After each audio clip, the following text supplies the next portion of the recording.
My name is Timur Dadabaev, and I'm a professor of international relations at the University of Tsukuba. I generally work on the issues of relations between Central Asia and Japan. And today, I'm very happy to be joining this seminar to present our findings together with my co-author and colleague, Professor Sonoda. Okay, my name is Shigeto Sonoda. I'm now working for Institute for Advanced in Asia. My major is comparative sociology, and recently I'm more interested in kind of Asian views of Asia, where I'm using a kind of questionnaire survey. Today I'm very happy to be here. Basically, today's content would be, be made by Professor Dadabaev. But because I had an opportunity to conduct a survey in Uzbekistan and to see how young college students in Uzbekistan have been looking at the world, including Japan. So I'd like to make a brief introduction of my findings in order to gain more rich understanding of what's happening about the Uzbek migrants in Japan. Nice meeting you.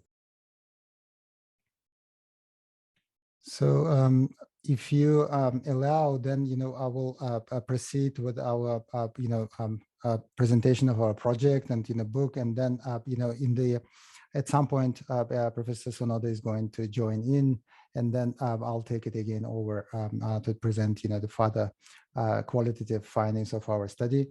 Now, before going into the essence of our project by looking into this, the aspects of Central Asian migration to East Asia, I would like to emphasize that for a very long period of time, Central Asia has been conceptualized and often framed as belonging to the post-communist or post-Soviet sort of geographic space. And it's very seldom that it has been discussed as part of Asia. However, in recent years, we see the increasing flows of Central Asians, and in our particular study of Uzbeks to Japan and to East Asia in general. And this provides a new frontier both for Central Asians in East Asia, but also provides the learning opportunity for many Japanese in having this opportunity to interact with Uzbeks. And so our particular project that we would like to present today focuses or aims to contextualize this Central Asian migration to East Asia by using the case study of Uzbek migrants to Japan. Now, in terms of the essence, I would like to invite everyone to read, our recently published book from Palgrave on the titled "The Grass is Always Greener: Unpacking Uzbek Migration to Japan." It's just came out, and we are very happy to have this chance to present, the findings, and also perhaps to attract the audience to look, into the issues of East Asian migration, not only selectively focused on this smaller area of East Asia, but perhaps looking into the wider Asian region. It is very unfortunate that in Japan, very often when we refer to Asia, we refer to East Asia. And I think our work, actually one of the purposes of our work is to actually expand this horizon of consideration of migration flows beyond East Asia into considering how Japan interacts with Asia in a wider sort of sense of the word. Now, in terms of the puzzle that that drives our ongoing project on Central Asian migration to East Asia, there are four main points that I would like to make.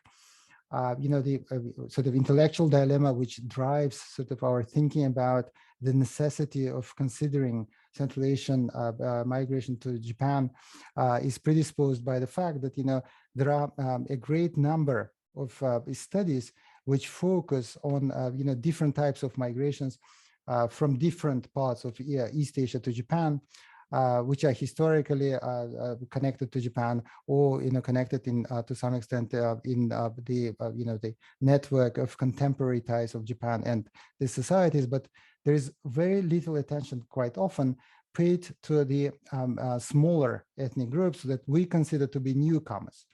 very often when we read, literature on the subject matter, we realize that, it's been dominated quite often by the migration of the larger groups like Chinese, Vietnamese, and others.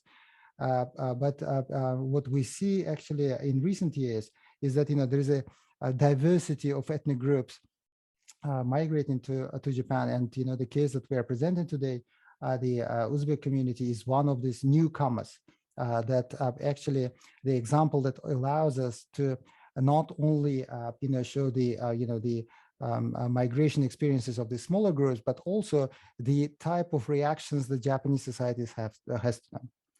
The second sort of dilemma, or the point that I would like to emphasize, is that, there are a number of the works on migration when focusing on Central Asia, but for some reason, for historical reasons, for the ethnic and cultural reasons, this, migration flows are often framed within the, interactions of these states with Russia, Turkey, Middle East, and, other regions. But there are very few, if any, studies which focus on migration from Central Asia towards East Asia. There are only a few available articles, and as far as I know, this the book that we've published is the first comprehensive study of Central Asian migration from Central Asia to East Asia. The third point that I would like to emphasize is that we in recent years, there is this practical and sort of empirical issue that we see an increasing flow of young Central Asian migrants coming to Japan and South Korea, and quite often the available migration frameworks and the narratives do not necessarily proper contextualize this the motivations of Central Asian migrants as they travel to East Asia. And the final point is that aside from this empirical contribution that we aim to make by presenting the case of Uzbeks, we're trying to look into this notion of migration by itself. It has been critically evaluated in a number of studies, but nevertheless, quite often when we refer to the notions of migration, there is this image of securitized sort of migration where it either sort of endangers host communities or victimizes sending communities. And so by looking into this particular aspect of Uzbek community, we would like to know if this is indeed so when we'll look into the case of these newcomers. Now, in terms of Uzbekistan as the case study, the very few people, especially those who do East Asian studies or Japanese studies, would have a very clear sort of picture of what Uzbekistan is and where it is and how it relates to Japan. So in terms of migration, after its independence in 1991, after the collapse of the Soviet Union, Uzbekistan became one of the most sort of migration-generating countries in Central Asia. To exemplify this case, the remittances which are coming from migrants constitute around 11% of GDP of Uzbekistan. However, the major destinations up to now have been Russia, Kazakhstan, Turkey, and in recent years, South Korea. For Russia, it's quite clear because there is this historical connections, and there is this the culture of cooperation, as well as diaspora, significant diaspora of Uzbeks living in Russia, and the field of Central Asian migration to Russia has been booming in recent years as an academic inquiry sort of field. However, we in our endeavor, we want to look beyond that. We want to look into the migration patterns which connect the country to the region, to the East Asia, which is not necessarily connected to Uzbekistan by historical ties, by cultural ties, by religious ties, and see how this kind of environment provides the ground for migrants to adapt to new conditions. Now, quite significantly, just last week there was this finding published that the government of Uzbekistan expects that that in the share of migrants moving from Uzbekistan to Japan would increase in recent years. And, the margin is very large, from 4% to 50%. But I think, that has to do with, of course, with the situation with coronavirus, but also, the agreements between Uzbek government and Japanese governments on which are recently concluded on acceptance of the interns, technical interns, and, other types of the, migrants. However, what we can state is that, for Uzbekistan, Japan, along with South Korea and East Asia, obviously is another frontier for migration that, the government and population is looking forward to utilize. In terms of the share of migrants, and this is reflected in our sample as well, the male migrants, young male migrants dominate the, workforce, which migrates from the country temporarily or permanently, with 75% of males and 24% of females. Now, they are mostly engaged in construction, agriculture, industry, and trade in terms of the occupations in the places where they migrate. Now, when we considered this case of Central Asian migration to Japan, there were several options. There were one option to look into larger sort of groups like, Kazakhs and Uzbeks in Japan.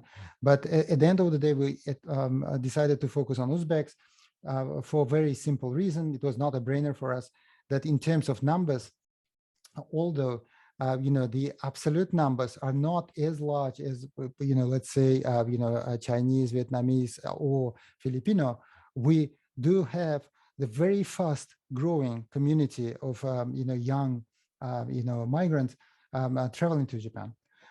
From 2006, for instance, the number grew from around 200 to around 4,000. And we see, a lot of expectation among the, Uzbek migrants back in Uzbekistan now, waiting for the coronavirus to, sort of settle down so that they can actually travel to Japan again. In terms of our, sample again, it's dominated by the males. These are young male. And also which reflects not only the just simple demographic trend, but also reflects the traditions and the way perceptions of the role of men and women in society, and partly we will discuss that later on. In terms of their resident status, we have the majority of them are international students. And this actually refers both to the language school students as well as students at the universities and their dependents. Only then followed by the the specialties in the higher sort of educational and professional groups. Let me just briefly introduce the aspects that of this migration flows which are covered in our recently published book. We started with introducing, and contextualizing of why, Japan would be attractive to Uzbek, newcomers, which is then has been in the next chapter discussed along the lines of comparative study of, Japan and South Korea. And in South Korea, there is a much greater number of migrants from Uzbekistan when compared to Japan. So their experiences and their sort of images and perceptions of these two countries have been discussed in the chapter 2. Now, we've conducted surveys in Japan, but also in South Korea to see this changes and compare them. The third chapter then focuses on the Japanese educational and labor market as one sort of facet which attracts, the Central Asian and Uzbek sort of newcomers into Japan. We then, in the chapter 4, developed this framework in which we use this notion of sojourn or temporary stay for a newcomer, the Uzbek newcomers in Japan, to demonstrate that although the traditional literature on the migration depicts migrants as the group of people who attempt to travel and settle down permanently. Our case in particular demonstrate that this is not necessarily so, and that later on I'll discuss this aspect as well. The chapter 5 is very important in the sense that it sheds light on the gendered phase of Uzbek migration, because we do realize and we acknowledge in this book this is a very profound feature of migration, that gendered experiences are very different, depending on the not only on the age and educational background, but also on the gender of person. And this particular chapter actually focuses on how Uzbek migrants in Japan, female migrants, internalize their experiences in Japan, both into their lives as migrants, but also into their identity as female. Which is then also followed by this discussion of the role of ethnicity, religion, community, the aspects which are traditionally do not feature quite profoundly in the migration discussions of Central Asians in East Asia, and so we thought that this would be one of the aspects that we would like to emphasize more. And then the chapter 7 focuses on the role and place of Japanese language schools on providing both educational opportunities to Uzbek youngsters, but also providing a kind of side door into the labor market. To some extent, this is similar to experiences of other Asian groups, but at the same time, we emphasize the features which distinguish significantly the Central Asians from East Asians, let's say. And then, the book completes with general sort of summaries about the points important for consideration of student mobility and labor migration from Uzbekistan to Japan. This is general sort of outline, but we would like to sort of invite everyone to go through the book in details. Now, in terms of the main questions that we would like to consider in this book, the most immediate one that we sort of operationalized, the answer to which we operationalized in our study, is this inquiry into the features of intensifying educational mobility and labor migration from Central Asia to Japan in recent years. But actually, there is a sort of larger question that we attempt to go beyond, and that is, what are the social factors that play important roles in migration flows and settlement practices of Central Asian migrants to East Asia. And in this particular book, we focus on Uzbeks in Japan, but we do have plans to expand this inquiry into the comparative study of Japan and South Korea, and perhaps in the future of comparative study of Uzbeks and other Central Asian ethnic groups. Now, in terms of methodological approaches, we, for obvious reasons, what we wanted to do is not to narrate by our own sort of words, what we see. To the contrary, we wanted to actually deliver the voices of those people who engage in this, migration practices. And so our sample is twofold. On the one hand, we attempted to collect the data on, higher skilled migrants, such as graduate students and postgraduate employees, those who actually graduated from the universities and now found employment in the Japanese corporate community. And the number of these people that we interviewed was around 30 in this, that we used for this book. And then we also focused on the lower skilled migrants, and these are, in their absolute majority, these were the students of Japanese language schools, who considered Japanese language schools as an opportunity for them to travel to Japan, to have certain sort of exposure to the educational experiences, but they used this Japanese language schools as the way to penetrate and have access to the labor market in Japan. This is the number of these people is 70, and so all in all, we use 100 interviews.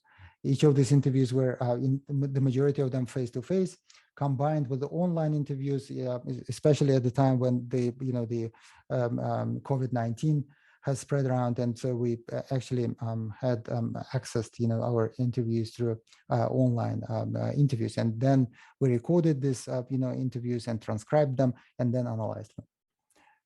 Now, talking about the originality of this particular study, there are a few points to make here. The first, point of originality, we looked even before we started our sort of data collection. The very sort of basic drive was we looked into the literature on migration studies available in Japan. And to our great surprise, there were, of course, several studies on, Nikkei genes, the groups which are historically connected to Japan, who travel back or return to Japan, or, travel temporarily to Japan. Then we also had this literature on international students traveling to Japan, and, coming for, educational purposes. We also, have this, the group of, the experiences of migrants from Europe and the United States, the Caucasian group, which would, in our view, would be very different from the migration patterns that we see from Asia to Japan. Also, the ethnic groups, and we acknowledge all of these studies. However, we were quite surprised that despite the fact that, there is this increasing flow of Central Asians in Japan, there is almost no studies available on this subject matter. And so we thought this is one empirical sort of area that we can contribute to in order to show how Japan is diversifying, and how the travel destinations for Central Asians are diversifying. Another sort of novelty that we thought that we could bring into this field is related to the concepts of migration. When we look into how migration in Central Eurasia, in this large area, is considered, we actually find quite a number of studies which focus on outbound migration of minorities. We also have a great number of studies comparing the motivations of Central Asians from Kazakhstan, Tajikistan, and Kyrgyzstan traveling to Eastern Europe. And these are excellent studies that we attempt to build upon. In addition, there are this conceptual studies of transnational migration, translocal migration, which are also which also provide quite interesting cases. However, in all of the studies, one thing that really sort of jumps out is that we feel that the way migration is depicted in those studies is in a very static way, as a snapshot of a particular period of time, of a particular group, without actually making an attempt to consider the continuity and social construction of the migration as an experience. And in particular, and this is something that we attempted to sort of bridge in our own, or fill the gap in our own study, is that the issues of religiosity, ethnicity, and gender-related aspects we felt are again considered from the snapshot perspective, as if the way religiosity, ethnicity, and gender display themselves in the migration practices are unchanging, and they're constant from one time to another. And we feel that this is not necessarily so, that all of these up factors are in the process of not only social construction over the certain period of time, but they also influence each other. So religiosity is heavily influenced by ethnicity and gender perspectives, and the other way around. So in terms of available frameworks, we also accounted for this very famous and quite overused notion of pull and push factors, when different authors looked into economic benefits, presence of diaspora in certain part of the world, as well as the social status and the knowledge aspects and social remittances of migrants. However, when we look into the migration experiences of Uzbeks in Japan, we actually do not see much of what is generalized upon in theoretical literature reflected.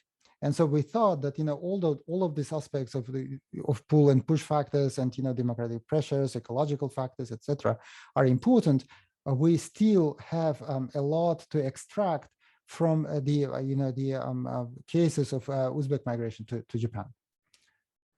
Now, our own framework in that sense, first, well, there are three main sort of aspects that we attempt to deliver or to offer theoretically to the, in order to contribute to the wider body of literature.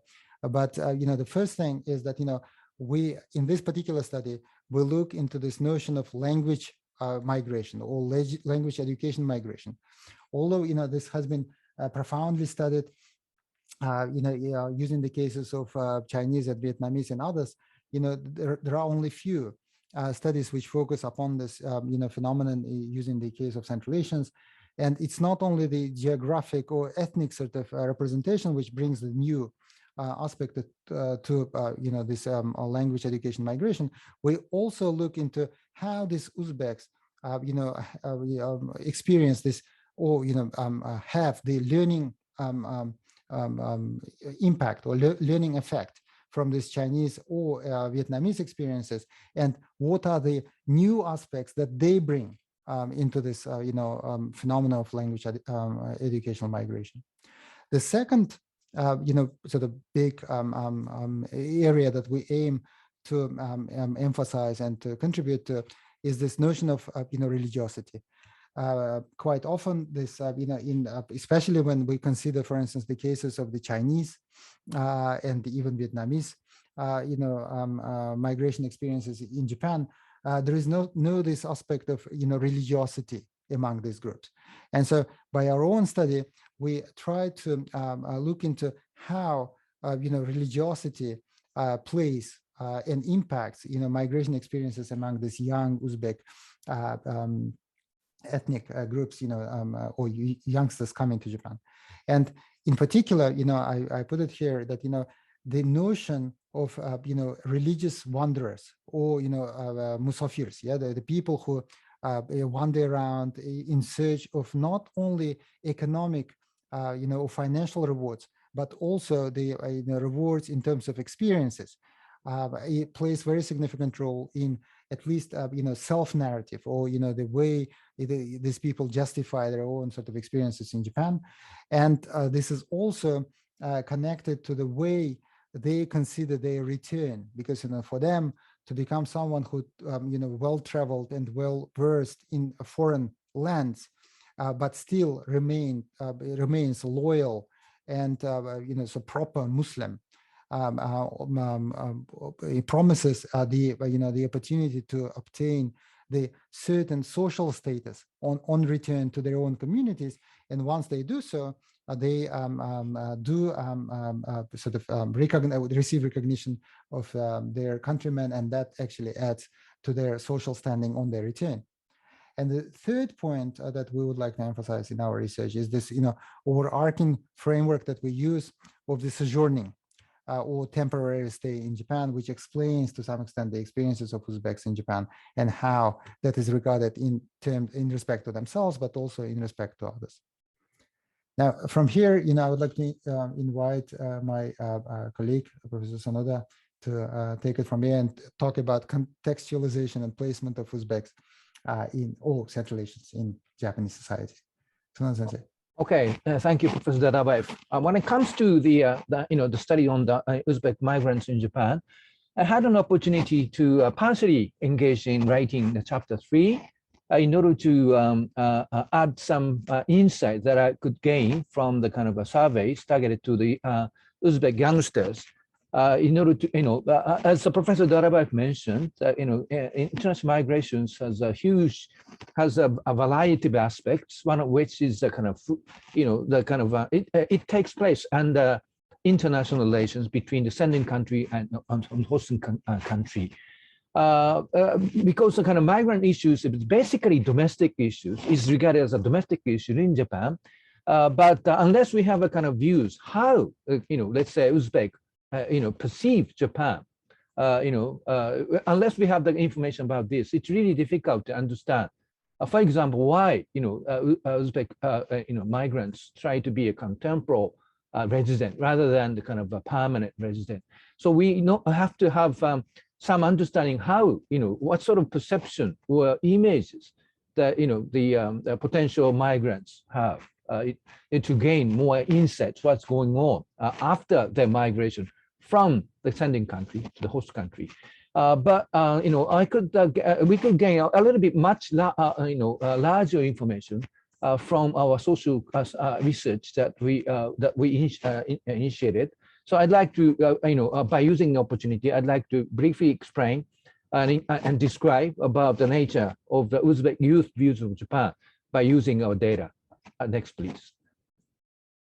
When it comes to the views of Japan in social survey, there are some data sets available for us. One is the Asia Barometer survey, which was initiated by Professor Inoguchi, conducted in 2005. But after that survey, the survey was conducted, Professor, so we don't have a kind of current data.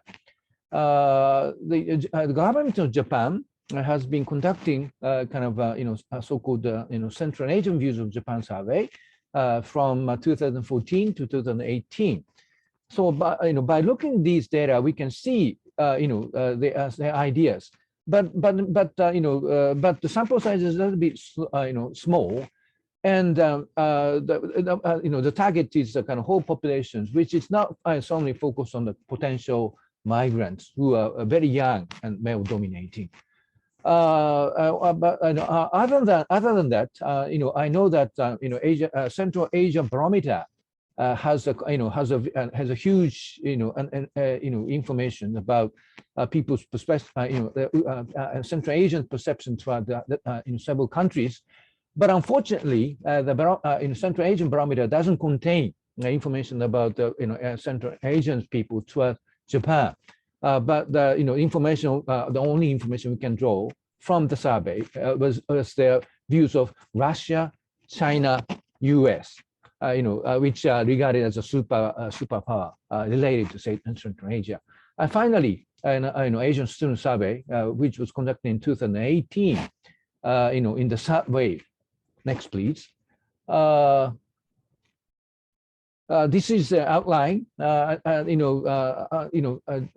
survey started from a small sample countries, but gradually we expanded. And in the last wave, which is the third wave, we could crack the data from Uzbekistan and Kazakhstan. I'm going to use the data of Uzbekistan today, due to thanks to the situation in which I could guide a kind of a PhD student from Uzbekistan. So after getting a PhD, I could have an opportunity to ask her to distribute and crack the kind of questionnaire so that we can compare the results with other part of Asia. So today I'm more focused on Uzbekistan, but as much as possible, I'd like to compare. I'd like to put the kind of case of Uzbekistan in a much broader Asian context. Next, please. I prepared several questions regarding the perception of Japan, one of which is a very typical question about how the people in the country perceive the influence from particular countries. And this is the case of Uzbekistan, and blue color shows the answer of the results of Uzbekistan's case. Now, and the red color shows all samples case. So you can see in which part we can see the difference between, we can see the uniqueness of the Uzbekistan, Uzbek case. When it comes to the number, the larger the number is, the worse image they have. You can see that the drastic change, drastic difference can be witnessed in the case of Russia. In the eyes of generally speaking, in the eyes of Asians, Russia is not regarded as a good country when it comes to the influence of the society. But when it comes to Uzbek people and youngsters, Russia's evaluations is the best. So you see the huge difference. But of course, important the data about Japan's perspective is very important when it comes to the study that we are doing. When it comes to the Uzbek's image of Japan, I cannot call it as something special. Of course, it's closer to better, but we cannot see any clear tendencies or characteristics just out of this figure 1. Next, please. But if you try to have a look at the if you try to see the time frame between the 2005 and 2018, we see huge difference. Well, all in all, including China, most of the Asian countries in Uzbekistan have come to be regarded as something positive. If you see on the left side, you see the answer. We use the same questions between the Asia Barometer in 2005 and Asian Student Survey in 2018. So if you look at the distribution, you see that blue part and red part, glue, especially in especially in case of Uzbekistan. Okay, please, next, please. So this is a the figure 2 shows a general image in terms of the evaluated inference from Japan to Uzbekistan. Then what about the model or as a economic development? Interestingly, if we try to see the pattern between the answer of Uzbekistani and all samples in Asia, the pattern seems to be very similar. Around 30%, or in case of Uzbekistan, a third of the respondents chose U.S. Interestingly, Professor Dadabaev mentioned that in many cases, Uzbekistan is still regarded as part of a post-socialist or post-communist. But when it comes to youngsters' mindset, it's so different from such preoccupations or such assumption. The U.S. in a sense is a leading country when it comes to providing the model for the development, economic development, followed by other countries. But the answers are somehow scattered. The China and Japan are regarded somehow the good model for the development of in Uzbekistan. Next, please. But these are something very macro, international perception. But when it comes to their, individuals' interests or the individual aspiration, I prepared several interesting questions, including, destination of desired destination for study abroad program, as well as the selection of company. Because the selection of country or selection of company has directly related to individual students' interests. So the figure shows that the pattern of the these answers to the question which countries are most desirable for their study abroad program. Again, we see some interesting differences. All in all, Asian countries, especially Southeast Asian countries, are not regarded, I think, very appealing in the eyes of students, Uzbek students who are studying in the flagship universities. But in case of Japan, is comparatively speaking, it's regarded as a good target, followed by UK and US. In terms of the popularity of UK, US universities, well, Uzbekistan shares very similar traits with other part of Asia. When it comes to Japan status, other Asian students have relatively higher evaluation to Japan in terms of the destination study abroad program. But compared with other parts of Asia, Japan seems to be a bit attractive to the students in Uzbekistan. Next, please. What about language? As Professor Dadabaev mentioned, many students in Uzbekistan try to go to language school in Japan to go into education market as well as labor market. Then what about the proficiency as well as expectation to acquire some foreign languages? Again, we see very unique see the uniqueness of the Uzbekistan people. I didn't prepare the overall Asian data here, but the proficiency of Russian language is prominent, followed by English, and the pattern is very similar to the expectation. Expectation means that if the respondents become the parents, 20 years ago, 20 years ahead, what languages, what foreign language would you encourage your child to acquire? So, on your left side, you see the status quo, but on your right side, you see the expected situation. What sort of language the student will be encouraging their kids to acquire? So, what about the important still Russia and English has a very privileged status. When it comes to Japanese, not bad, but when it comes to expectation, Chinese goes ahead. It's ahead, a little bit ahead of Japanese. But compared with other European countries, Japanese language somehow is attractive, but it's not so extraordinary. So it's just in between. So there might be some attractiveness, but it's not so super compared with English speaking or Russian speaking. Next, please. And finally, I prepared an interesting figure to show which company the Asian students want to work for. If you look at all samples, because most of the Asian countries have a strong sense of, in a sense, nationalism at the time of selecting companies. But when it comes to Uzbekistan students, those who try to work for their countries' organizations or companies are relatively smaller. So they're eager to work for foreign-owned, foreign companies. But when it comes to the composition of nationality, Japan occupies about 4.5%, which is a little bit smaller than the counterpart of all samples in Asia. So they somehow want to work for American companies and European companies. In that sense, we share similarities between all samples and Uzbekistan. So you see, Japan is not so super popular, but still a certain degree of presence in the eyes of Uzbekistan students. Finally, next please. This is the final slide.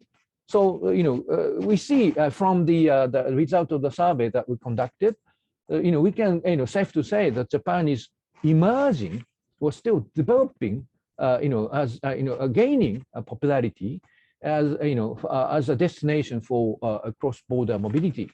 The image of Japan is not super good, but not so bad. Some students chose Japan as a model for economic development. And when it comes to the individual interest, study abroad program, language acquisition, and job market, yeah, Japan has been gaining, I can say, the popularity, but it's not so super popular. Thank you. Timur, microphone is yours. Thank you very much, Sonoda. So when we have this background of how the Uzbeks regard themselves and the surrounding area, what is clear is that their perception of their stay in Japan quite often is conceptualized through this concept of sojourning. Now, the notion of sojourning or temporary stay has been around for quite a while. The studies go back to 1950s. By looking into the Chinese communities in the U.S., and then there were many studies on the Japanese community in Australia and many others. So in that particular sense, the notion of sojourn and sojourning as a conceptual sort of framework is not that particularly new. However, what we've seen is that quite often the notion of sojourn has been treated as a matter of psychological inquiry or inquiry into the socio-cultural adjustment sort of adaptation strategy that we felt is sort of outdated. And we thought that we need to look into sojourn by looking into the empirical evidence from this newcomers and see how this notion of sojourn can be further sort of built upon. So when we look into this in previous studies, we realized that that notion of sojourning or temporary stay quite often is depicted as the very static category the category which emphasizes that certain ethnic groups, they move to certain areas, and depending on their legal status and the status of their residence, their desires and motivations to move or to stay are already defined. However, in our case, in the case of our study, we believe that sojourning does not necessarily demonstrate itself, or is not necessarily defined by the legal status of residence. It is rather the the notion that people relate to in terms of their identities, and other sort of criteria that we demonstrate in the study. In particular, we feel that the previous studies, they underplay the notion of identity, although this notion of identity is very explicitly demonstrated in the case of Chinese and Japanese in the US and Australian cases. The notions of religion and ethnic attachments, or the ethnic communities, are not so profoundly demonstrated or discussed. And so we thought that these are the aspects that we could sort of build up on in our study. So let me just go into the several findings, and then we could sort of if there are some questions we can answer to that. But there were a few findings that we wanted to emphasize throughout from our study. The first one is that quite surprisingly, if you read the literature on the migration from other countries to Japan, you would realize that there is a lot of discussion about Asian ethnic groups trying to come to Japan and settle down for good. In our case, we've realized that majority of migrants, they consider their stay to be temporary in Japan. In terms of the length of that stay, they emphasize anything between 2 years and 5 years. So it's not a sort of long-term perspective that they're looking at as defining their temporality, but it's a really sort of clearly defined time frame that they sort of consider for themselves. And so that actually, again, this finding pushed us, to further explore, the reasons for this kind of treatment of their stay in Japan, and for the absence of, desire to settle down permanently in this country. And this connects, to the point that we realized through our interviews that to a great extent, when these migrants consider Japan, when they look into the Japanese society, it's not the image of Japan or return. For many of these people, Japan is one of many destinations, and I think this is quite different from East Asian experiences, where Japan serves quite often as the only, the most attractive sort of destination for them to go. In the cases of Central Asia, because of its geographic location and because of the availability of other labor markets, we do have the pattern of thinking among the migrants that their Japanese experiences are always put into this comparative perspective. And whenever they look into Japan, it's not the choice of them to stay or to return. It's the choice between Japan and other destinations. And quite often, we, in our discussions, in the interviews, we found that there was discussion about the Russian labor market and advantages and disadvantages for Central Asians, Korean market, Turkish labor market, et cetera. And so on the one hand, they do consider this the Japanese labor market, and both in terms of the educational opportunities which lead to employment, and directly employment in comparison to this other societies. However, there was also one pattern when we see that many of these people did not consider their Japanese stay to be the final destination in terms of migration experiences.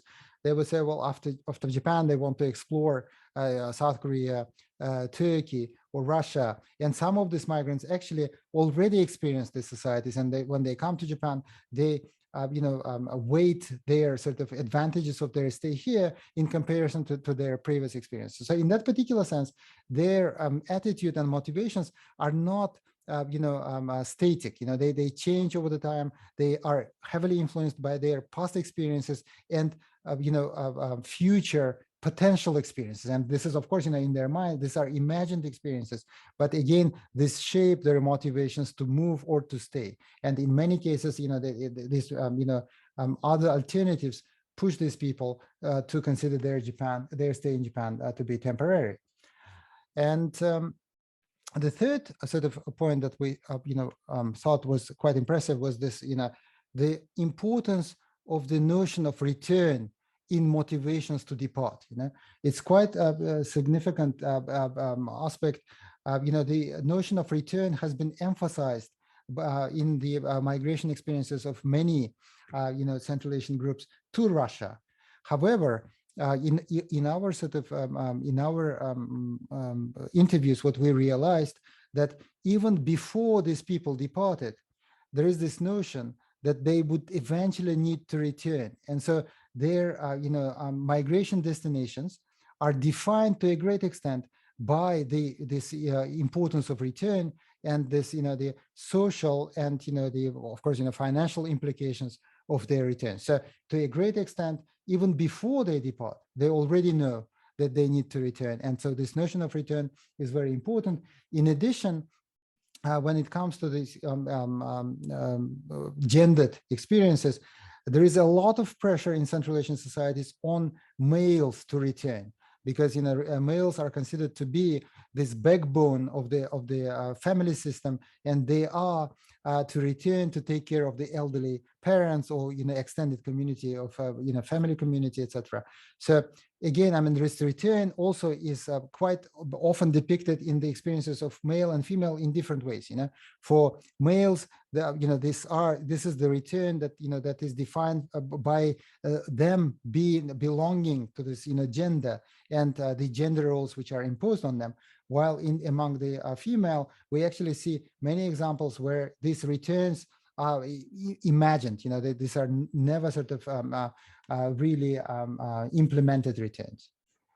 Now, the fourth point relates to this religiosity. I think this aspect is very important, and perhaps one of the most important aspects of this study when considering experiences of migrants in Japan, because majority of young male migrants coming from Uzbekistan to Japan are Muslims.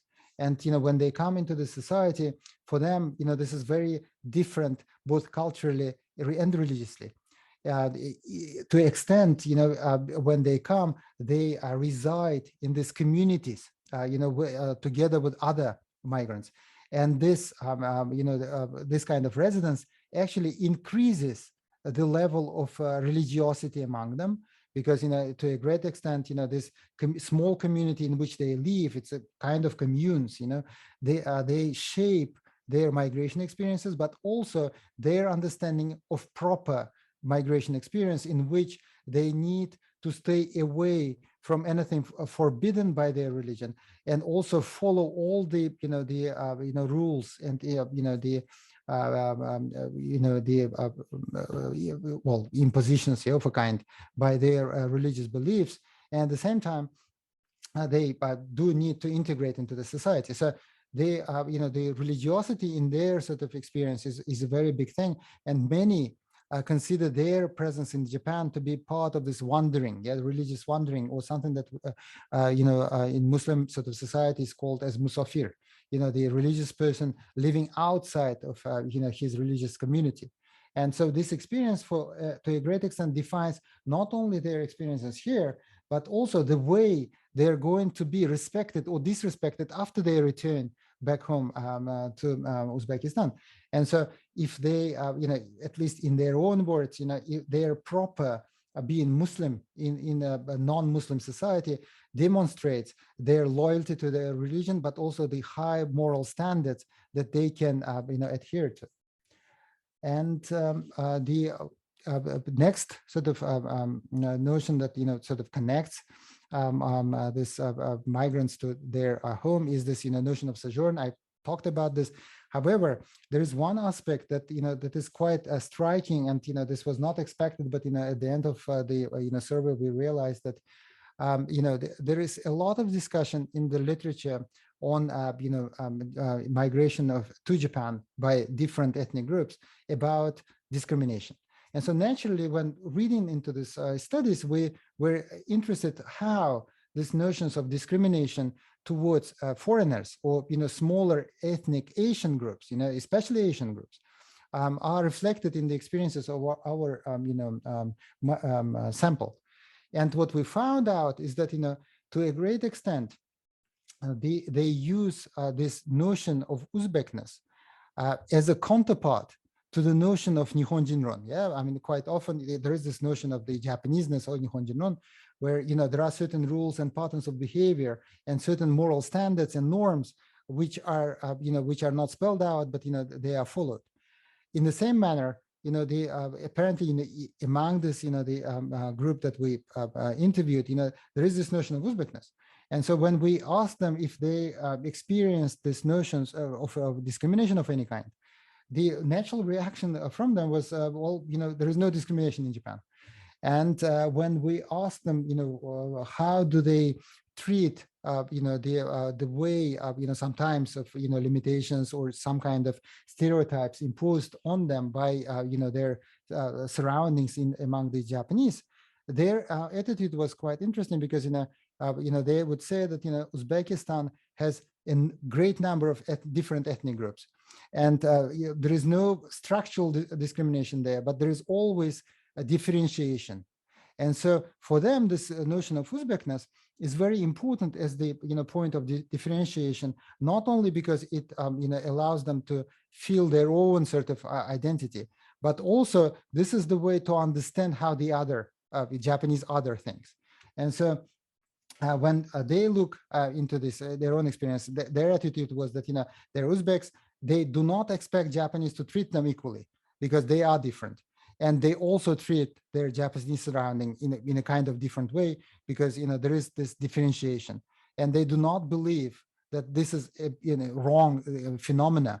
And I think this is quite striking because when we sort of read experiences of migrants, especially in the higher professional groups, or when we look into the experiences of the Caucasian migration into Japan, we see a lot of discussion about this discrimination. However, our case actually provides this new sort of terminology when people do not necessarily utilize this notion of discrimination.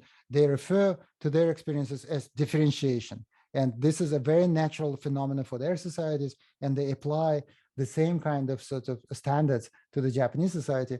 And in that sense, they do believe that, Japanese have the right to treat them in the way they want. And they, Uzbeks also exercise the same right in respect to the Japanese.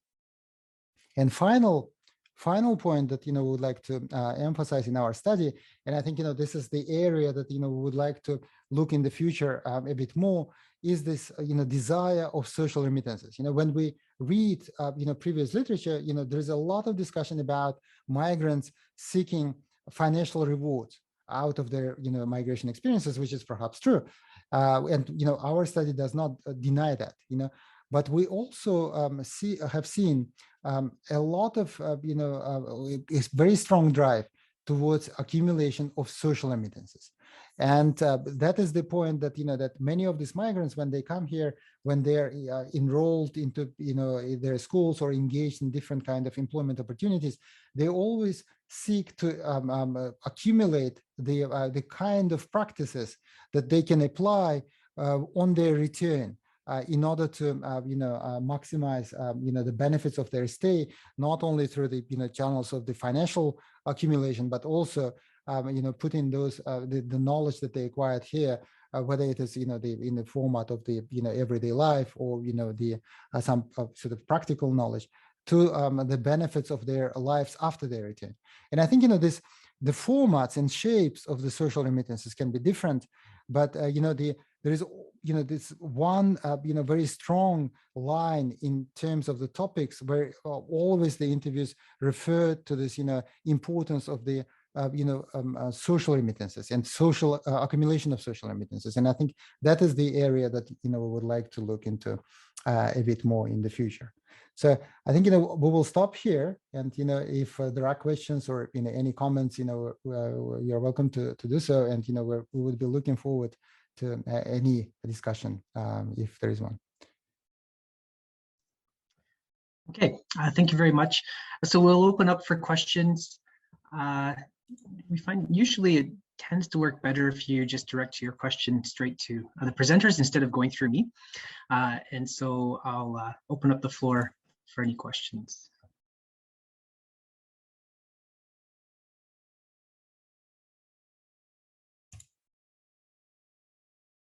Or comments for that matter.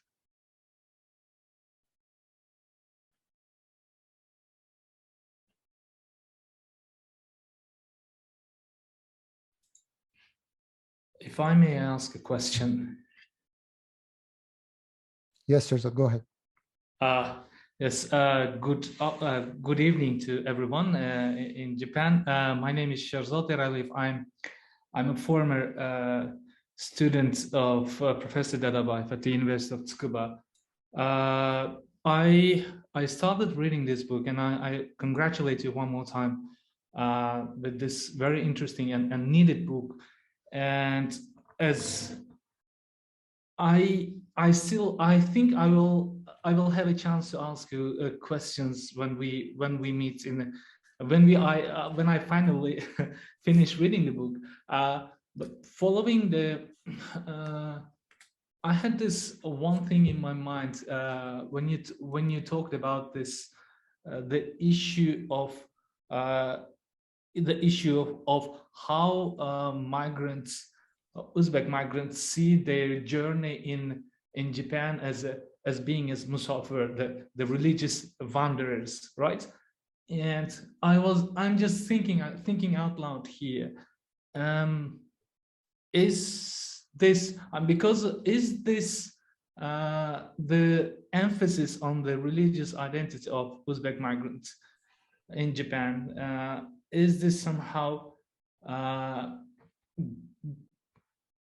the word I'm looking for here, is this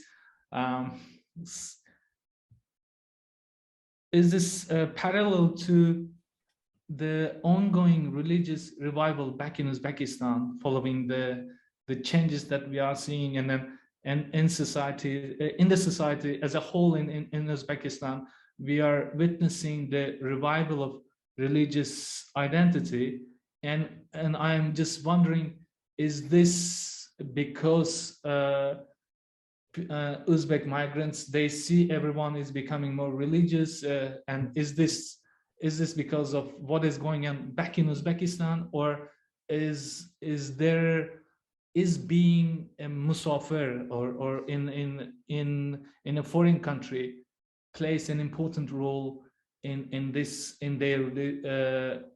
their identification of themselves as musafirs? Thank you very much. And actually, before I start, I know that it was today that Sherzod's book has been published on migration, non-Western migration regimes. So let me take this opportunity to invite everyone to look into that book as well. I was just reading it, before we started this session. Thank you. It's with my co-author. It's a co-authored book. Rustam John Urimboyev. Yeah, these are two. I wouldn't hesitate to say the biggest authorities now on migration studies. And thank you for your question about this, religiosity. To be frank, I feel that on the one hand, there is this twofold structure of religiosity that we're observing. On the one hand, you're absolutely right that we do see the revival. There are many terms, but the rise of religiosity back in Uzbekistan following different events, but also as a natural sort of process of return to the identity that people were deprived of over a very long period of time.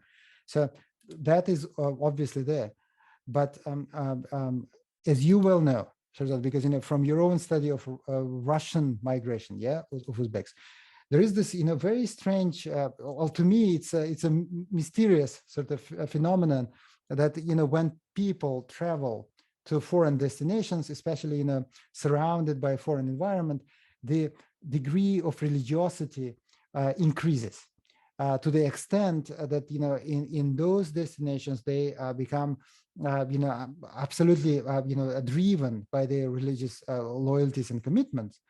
And, what we've seen also in our sample, because there were few respondents who, traveled to Japan, returned to Uzbekistan, and then re-traveled to Japan.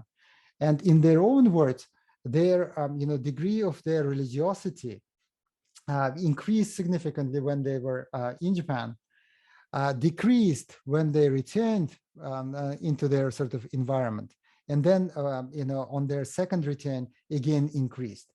So that sends me sort of the message that perhaps, one part of this religiosity is related to the point that, when people are placed in the environment, which is very drastically different from their own, perhaps, this religiosity serves as the shield, which sort of serves as the translation tool for them, between them and the society around them, and also the shield which protects them, from all kinds of mishaps.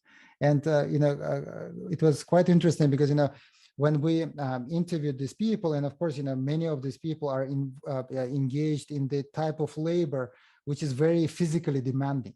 And so when we asked them about this, hardships of that kind, they would say, well, this is good for us. And, they would attempt to translate those through the religious terms. They say, well, we're trying hard, but these are the kind of tests which are given up on us, so that, we could prove ourselves to be, true Muslims. And this is something that is going to take us to better life, after return, or, there's the social status on the return. So that one aspect. And I think, another one, I know that, that Rustamjan, for instance, Urimboyev has written this paper on the role of the,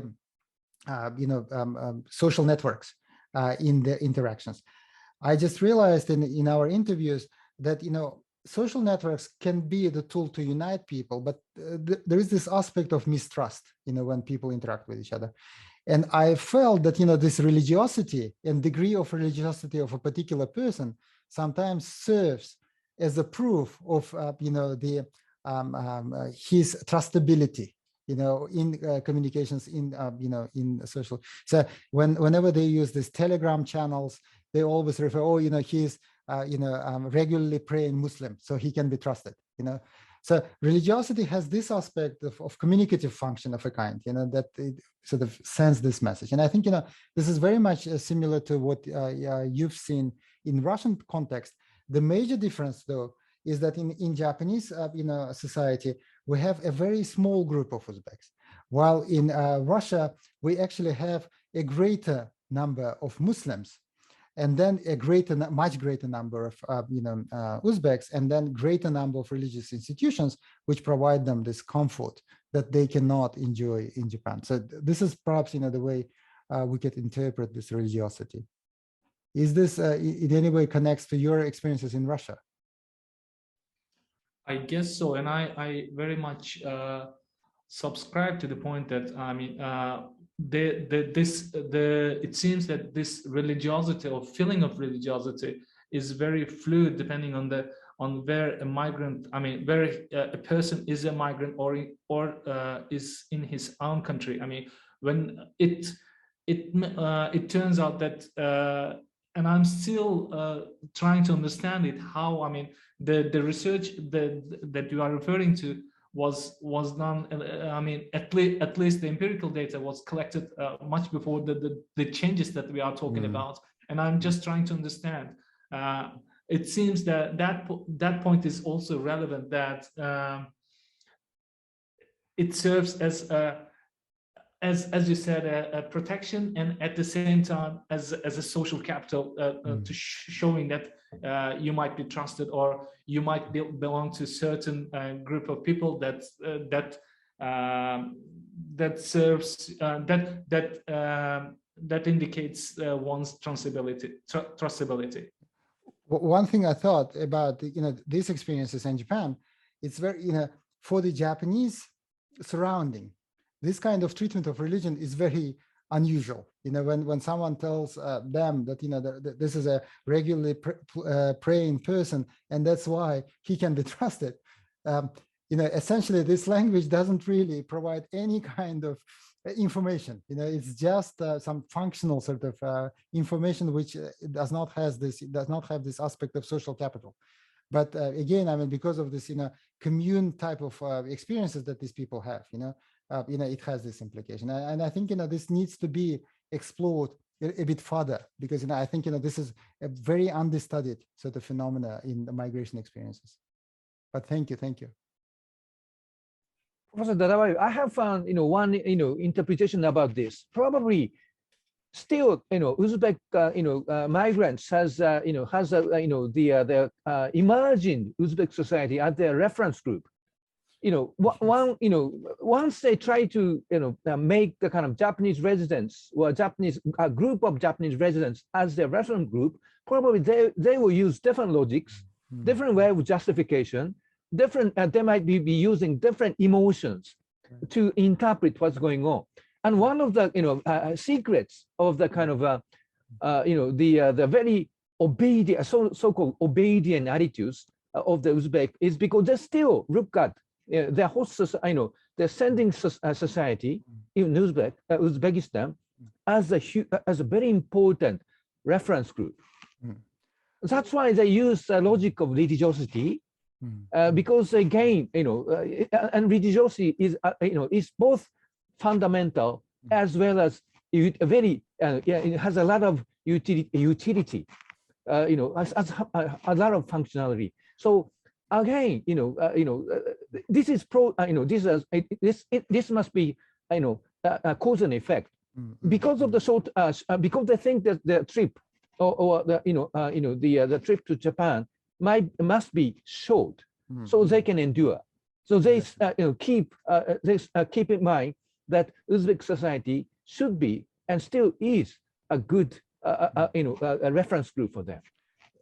You're absolutely right about this, but also we just on a separate occasion we've discussed with Sonoda Sensei, and I think this point needs to be made. Our current sample is focused on young males in absolute their majority there, in early 20s, and these are people who do not have families, and they travel on their own. And in majority of them, these are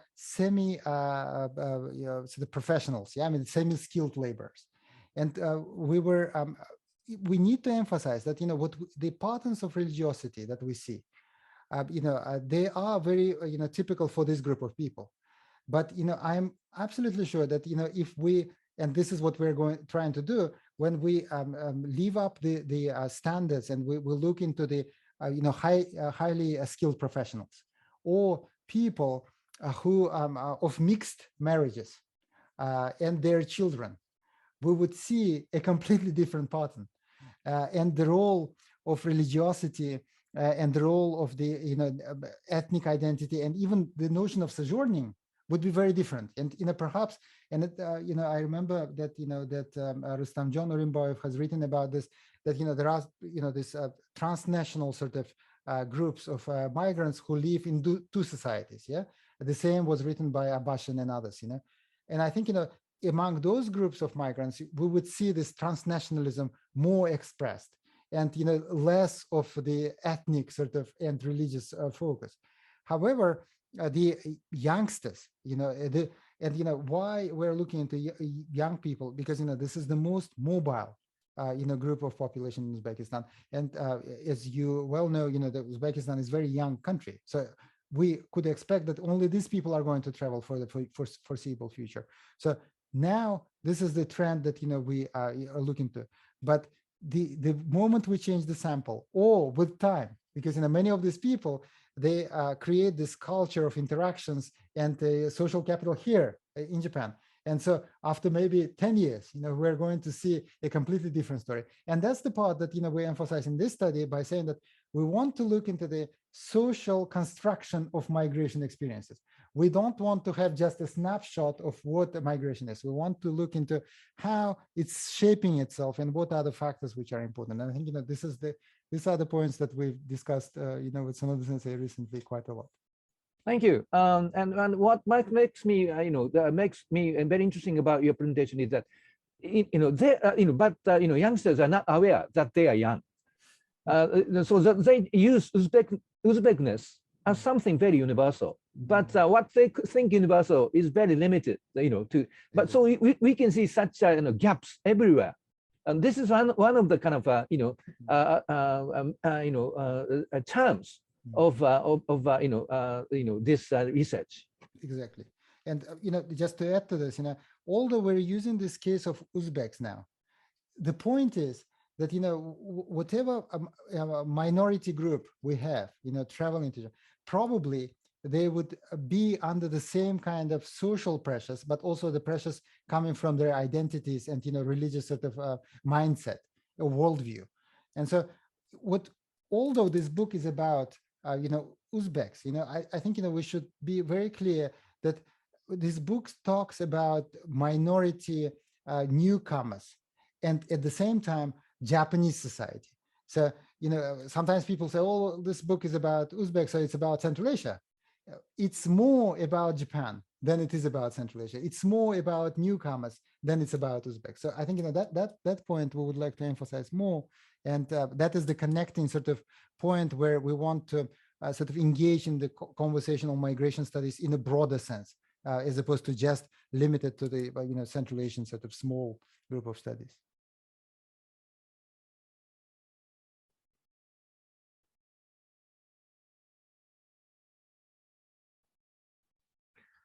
I don't know if we still have time. Yeah, go ahead. I think we have a little bit of time.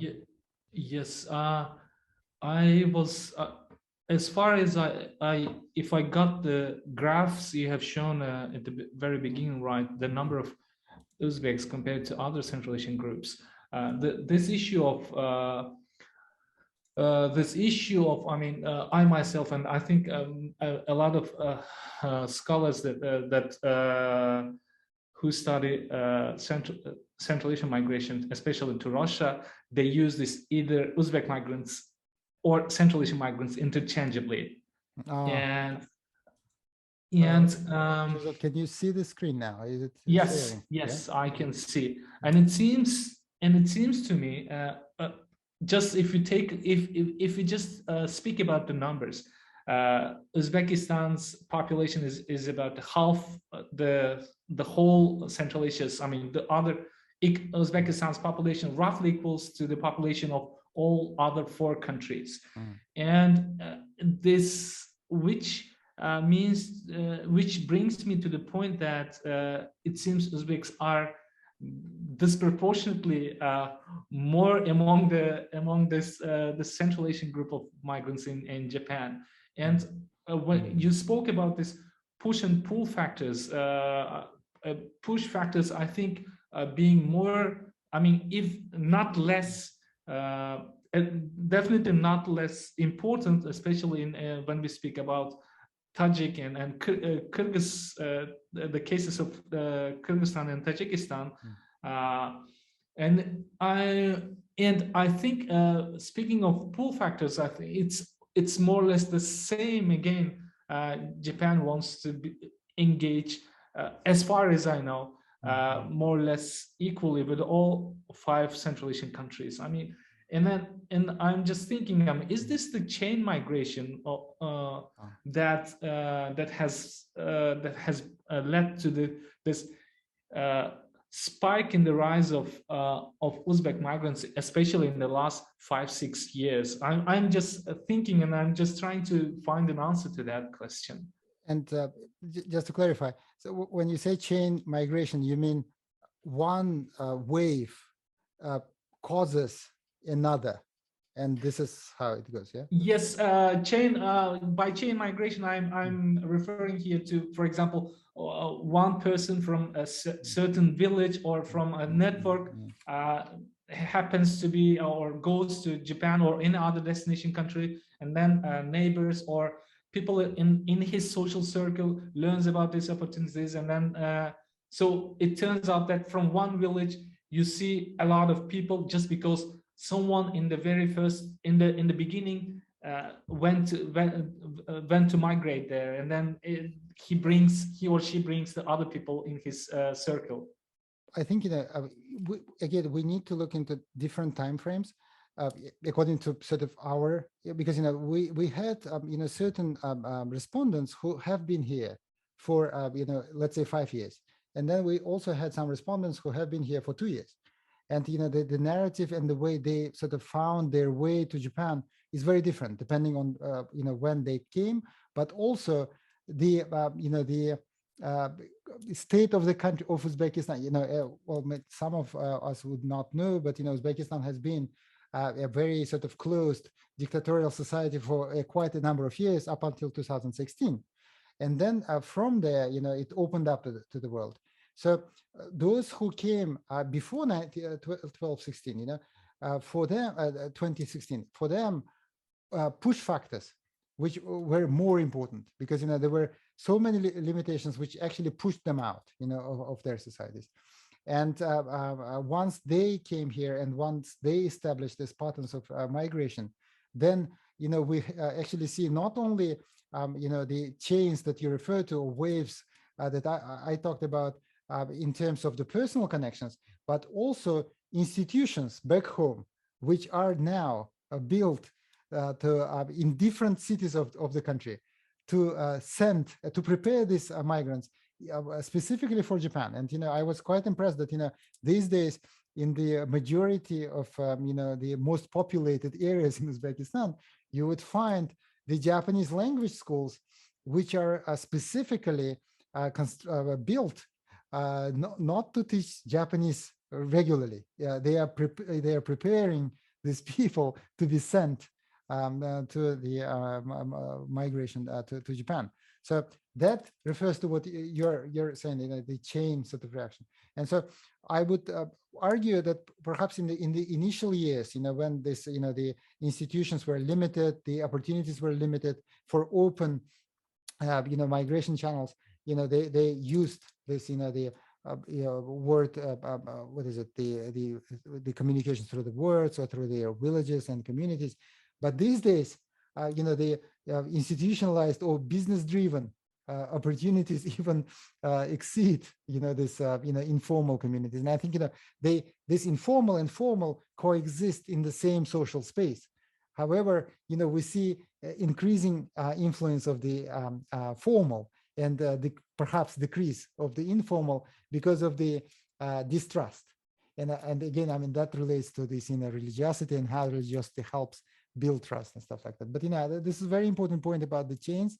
We didn't touch upon this in this book, and so probably in the future, endeavors, we would probably need to look into these channels of how these people come to Japan. Yeah, if I may engage in the discussion in this particular topic regarding the push factors, I think yes, the character of the dictatorial regime until 2016, I think as you rightly mentioned, it has been a serious push factor for many Uzbeks. At the same time, it seems, I mean, if you take the number of migrant population per capita, let's say, it seems to me, for example, number of Tajik migrants or even Kyrgyz migrants seem to be there are, well, to put it in other words, there are more Tajiks if you take it not in absolute numbers. For, let's say, for 1 million Tajik citizen, there are more Tajiks than Uzbeks, and it has been even before, I guess, even before even during the previous period that you are mentioning. And it seems also that I think it's also an important avenue of topic, research topic to study this mobile entrepreneurship that you are referring. I was also amazed when I started to hear about those this centers that prepare for business centers that prepare you, maybe not necessarily to teach Japanese language, but to prepare you for migration to Japan, and how they disguise this education, Japanese language education. It seems also there is this element of mobile entrepreneurship, which is also an important, might be an important avenue of research. I guess I'm just thinking here again, just out loud. Definitely, I mean, these channels, is something that we just didn't have time to look into this, and also in recent years, perhaps even after we collected this data, in the recent year or couple of years, we actually see a number of these agencies, increasing so much, and I think that resembles Vietnamese experience, and to some extent, early Chinese experience, when these agencies were working. However, again, as I've said, there are also these differences, and this, the religiosity aspect and the ethnicity aspect is something that perhaps is very different from what we see in Vietnamese and Chinese case. If I can jump in and ask a question then. So actually that was something I was interested in, was some of the push factors and also the type of intermediaries who are in there. So I'm a historian more of Meiji period. So I read a lot on kind of the intermediaries between kind of Korean migrants who were coming to Japan in the early 1900s. And so now that you've said, it seems like more of the formal kind of intermediaries, maybe through the state, have seem to be more predominant. I'm wondering if that also reflects in the interviews, because the very last slide you talked about social remittances and also financial remittances. And I wonder if the people that you've talked to, if they talk about this in terms of individual terms, is it the things that they bring back to their own communities or their own families, or do they talk about it in national terms? And so do they see a connection with the state, or do they see themselves as individuals who are on a sojourn, who are, because I also see how this maybe works into that notion of return. Is the return also tied into just specific individual relationships, expectations, or does it work into a larger national discourse? Thank you very much, Joshua. I mean, this is very important. Before I go into that, I just wanted to emphasize this intermediaries that we just talked about. Before that, they were something that we call enablers, or informal sort of community, and these are the people who act in their individual capacity, but manage to benefit financially out of the introductions, preparing documents and getting these people out. This was the previous stage, and now people realized they can actually institutionalize this and turn into the benefit. And so this is what's happening, and I think this is very much similar to East Asia. Now, about the social remittances, we've it's the matter of language, right? I mean, Uzbek is pretty similar in terms of the way things are expressed to the Japanese, and sometimes, people refer to different notions like motherland. And by referring to the motherland, it's very difficult to grasp if they mean state or statehood, or they mean their own well-being. Most likely, these are two notions which are compounded into one, compartmentalized into the same thing. So when we talk about social remittances and the interviews, whenever they talked about importance of social remittances and importance of their stay in Japan for maximizing their benefits, not only through the financial rewards but also social remittances, most frequently they referred to their own individual well-being and the way they can benefit, or their larger community can benefit. So in that particular, so I would take it as the sort of double language, in a sense that even when they refer to the motherland, essentially this sense of motherland gets to them, or gets digested through personal well-being. And I think, this is a very sort of basic nature of humankind, that, we try to internalize everything around us through our own personal experience. And I think, in that particular sense, the social experiences, social remittances as expected and hoped for are not very different. The biggest challenge for us, which is not yet resolved in this book, and we hope to continue on that, is to look into what are the shapes and forms of social remittances that can be taken from Japan and used in such a drastically different cultural and linguistic sort of environment. And I think that is something that although we did see this, the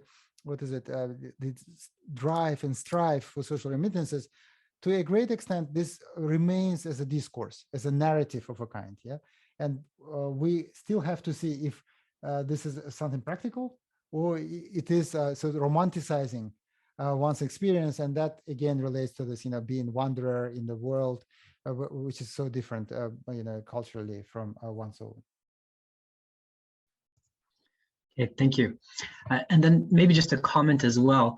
I was really interested in how you're kind of seeing correlations between this kind of notion of Uzbekness, you're saying, and Nihonjinron, and this is a Slovenian philosopher, Slavoj Žižek, who writes about this, but he talks about, he takes the love thy neighbor as yourself and turns around to hate thy neighbor as thyself, which is to kind of have that distance between you and the other, and that somehow that opens up more of a space for respect or dialogue, as opposed to the more kind of more liberal sense of we're just all humans and we need to be the same. So I don't know if that's helpful, but yeah, but I think that this is something that the other day I was just discussing with Sonoda Sensei, because the way we look into these notions of difference, self and the other, these are at least in Japan, very much westernized notions. They came into the society from the West, and the way we understand and accept discrimination here is very often framed through the terms which are used and popular in the West. However, when we look into this non-Western Asian sort of societies, for them the difference is very natural, and differentiation is also very natural. And so for them, the other way, it would be very strange if someone would treat you in the same way as your own, although you are different. It would be perhaps even to the extent of disrespect. And so this is the aspect that we would like to explore a little bit more, to look into whether the same phenomena of differentiation can be treated in this cultural context in one way, and traditionally framed as different because of the prior Western and non-Western experiences, depending on who we're talking about. But I really like that the Slovenian author's expression, and I think there is a lot to it that we can further explore.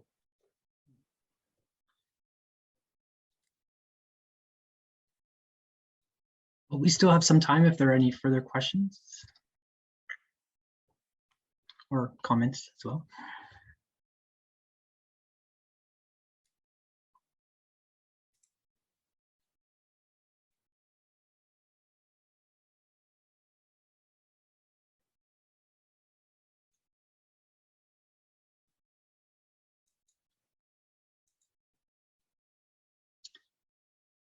Okay, I'll take the silence then, as that means we're done for this evening. So thank you very much, Professor Dadabaev, and also Professor Sonoda, for your presentation this evening. It's very interesting, and I certainly look forward to checking out that text as well. And we would like also to thank everyone who took this time in the evening to join us in this discussion. And Sherzo, thank you very much for very insightful comments that I really like. Okay, and perhaps some of you know of others that were hoping to attend and weren't able to. This tonight's session was recorded, and so that will be posted I believe, onto the Modern Japanese History Workshop site as well. So you'll be able to have access to it. Okay, that brings an end to our session this evening. So once again, thank you very much. And Thank you very much. everyone stay safe and healthy. Bye-bye. Thank you. Bye-bye. Thank you.